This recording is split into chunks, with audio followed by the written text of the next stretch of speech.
Alrighty, let's go ahead with the beginning of the game. No shit, Sherlock.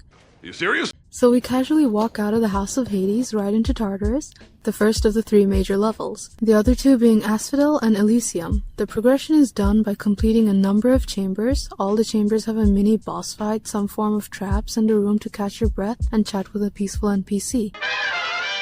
Every chamber is like a would you rather game where you choose one of a couple paths in the room which you feel is the most beneficial resource-wise. Now what I mean by that is each door may provide a boon, more on that in a second, or hand you an item or upgrade that eases your run just by a little bit. And on very rare occasions, if you've got bad luck, all your options are a hot burning pile of garbage, like when you play Fortnite.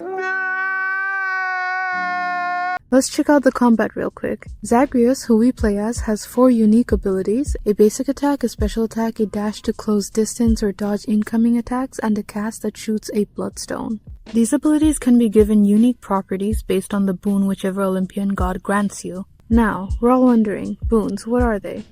Well, they're additional upgrades to your arsenal catered by the type of god for the player. Each god has around 12 boons all themed on their specialty, for example Hermes being the messenger god giving boons related to swiftness, and then there's the demonetizing Aphrodite with the weak in the knees and charm status effects, along with Athena, the strategic goddess of war with her shielding or armored boons. You can accumulate your boons per every few chambers, but note some boons may override other active boons you already have. Then there are dual boons, a boon which offers the thematic effects of 2 gods combined. For example, the duo boon, known as Low Tolerance from Dionysus, god of wine, and Aphrodite, goddess of love, stacks the status effects of Hangover, in which victims take damage every half a second, onto victims under Weakness, where they're debuffed to deal 30% less damage.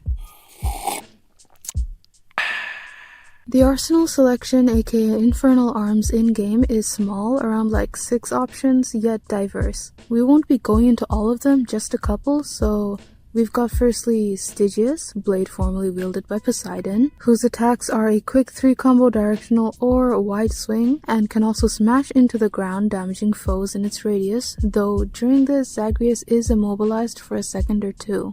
Then another weapon we all know is the Varatha, who Hades himself uses. So this is used for long-range stabbing, as any spears are made for, but we can also charge it to do a spinning attack, plus its special allows us to throw it very far, doing damage to whomever are in its way and back. Other notable infernal arms are Aegis, which is Zeus's shield of chaos, then the Coronact, which is the heart-seeking bow of Hera, and the epic gauntlet twin fists of Malphon, though last but not least, for the players who enjoy guns, we've got Hestria's Exegriff, the adamant rail. Let's move on to the map now. Tartarus is an indoor maze with 15 chambers or more if you enter a Chaos Gate in the 12th chamber, and has a special chamber with a mini boss fight before you reach the end to face the Furies. So, Tartarus primarily has 3 types of traps: spike traps protruding from the floor, explosive barrels, and chimera or dart traps, whichever one you want to call it. These chimera traps are statues connected to pressure plates in the chamber shooting projectiles at you. All of this damage you and your enemies, so you can utilize them to your advantage if you're clever about it.